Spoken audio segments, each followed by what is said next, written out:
बिस्मिल्लाहिर्रहमानिर्रहीम। अरशद लोधी कम दियां गल्लां नाल हाज़िर खिदमत है।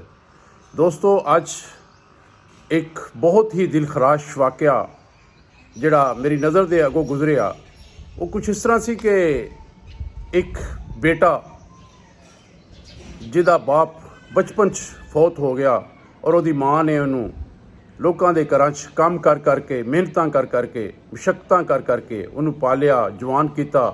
जिस वेले वो इस काबल हो गया कि उसकी शादी की जाए, थोड़ा बहुत कमान लग पिया, तो माँ ने उसकी शादी कर दी। जिस वेले उसकी शादी कर दी तो जी बेगम उसकी घर आई, उन्हें वो कान भरने शुरू कर दिते कि माई जी है हर गल तो टोकती रही है, बाज करती रही है, ये को जान छड़ाओ, असी अपनी जिंदगी जीना चाहते हाँ। ये कोई तरीका नहीं है कि तेरी माँ हर वेले मैनू टोकती रही है, कहती रही है, काम वालों कहती है, या मामलात कहती रही है। लड़का अपनी बेगम की गल्लां च आ गया तो उन्हें अपनी माँ नाल लड़ना झगड़ना शुरू कर दिता। हत्ता कि ये नौबत आ गई कि उस बच्चे ने उस माँ नू, जिस माँ ने उन्होंने बचपन चों लैके जवान करन तक उहदे लोकां दे घरां च मेहनत कर करके उन्होंने पालिया, जवान किया सी, उस माँ नू उन्हें ओल्ड हाउस भेज दिता। जिस वेले वो माँ ओल्ड हाउस पहुँच गई तो सोच सोच के कि मेरे नाल की होया है, क्योंकि जिस माँ ने इन्नी मेहनत नाल बच्चे नू पालिया होवे, वो जिस वेले उसदा बच्चा उन्होंने ओल्ड हाउस छड्ड आया तो ਉਹਦੇ ਜਿਹੜਾ गम सी, ਉਹਦਾ दुख सी, वो तो ਉਹੀ जान सकता है जिहदे नाल ਉਹ बीत रही हुंदी है। खैर वो माँ सोच के बीमार हो गई तो बीमार होने तो बाद कुछ देर बाद वो माँ जड़ी है वो फौत हो जाती है। जिस वेले उन्होंने फौतगी की इतला पहुँची, वो बहुत परेशान होया, दौड़िया भज्जिया, अपनी माँ को माफ़ियाँ पिया मंगे, लेकिन कुछ नहीं कर सकता सी। एक लाइव शो दे विच उन्हें एक आलम को कहा कि जनाब मैं अपनी माँ नाल ये ज़्यादती कर बैठा कि मैं उन्होंने अपने घरों कढ़ के उन्होंने ओल्ड हाउस भेज दिता सी, मैं उहदे कोलों माफ़ी मंगना चाहना।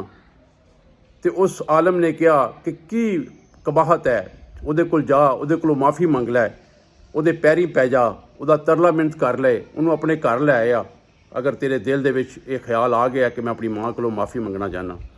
लेकिन वो बच्चा ज़ारो कतार रोन लग पिया और रोंदा रोंदा उन्हें कहा कि माँ इस दुनिया च नहीं रही, माँ इस दुनिया च नहीं रही, कि दे कोलों माफ़ी मंगा।